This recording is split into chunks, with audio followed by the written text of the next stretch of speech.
ఇవాళ కాకరకాయ ఫ్రై సింపుల్గా చేదు లేకుండా ఎలా ప్రిపేర్ చేయాలో చూసేద్దాం. ముందుగా ఒక ప్యాన్లో 2 టేబుల్ స్పూన్స్ వరకు ఆయిల్ యాడ్ చేసుకుందాం. ఆయిల్ బాగా వేడైన తర్వాత కొన్ని పల్లీలు వేసుకొని ఫ్రై చేసుకోవాలి. ఇవి బాగా ఫ్రై అయిన తర్వాత తీసి పక్కన పెట్టేసుకుందాం. అదే ప్యాన్లో ఒక మీడియం సైజ్ ఆనియన్, 1/2 కేజీ కాకరకాయ ముక్కలని సన్నగా పొడవుగా కట్ చేసుకొని వేసుకోవాలి. మనం ఆనియన్ ఫ్రై అయిన తర్వాత కాకరకాయ ముక్కలను వేసుకుంటే ఆనియన్ మాడిపోతుంది. కాబట్టి మనం 2 ఒకటేసారి వేసుకోవాలి. కాకరకాయ ముక్కలు వేసుకున్న తర్వాత లో ఫ్లేమ్లోనే ఫ్రై చేసుకోవాలి, లేకుంటే త్వరగా మాడిపోతుంది. ఇవి కాస్త ఫ్రై అయిన తర్వాత చిటికెడు పసుపు, 1/2 టేబుల్ స్పూన్ ఉప్పు, కరివేపాకు వేసుకొని ఫ్రై చేసుకోవాలి.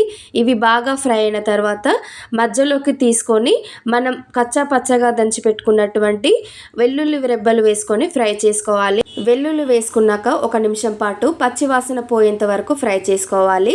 తర్వాత 1 టేబుల్ స్పూన్ వరకు కారపొడి, 1/2 టేబుల్ స్పూన్ ధనియాల పొడి, ముందుగా వేయించి పక్కన పెట్టుకున్నటువంటి పల్లీలు, 3 టేబుల్ స్పూన్స్ వరకు కొబ్బరి పొడి వేసుకొని ఫ్రై చేసుకోవాలి.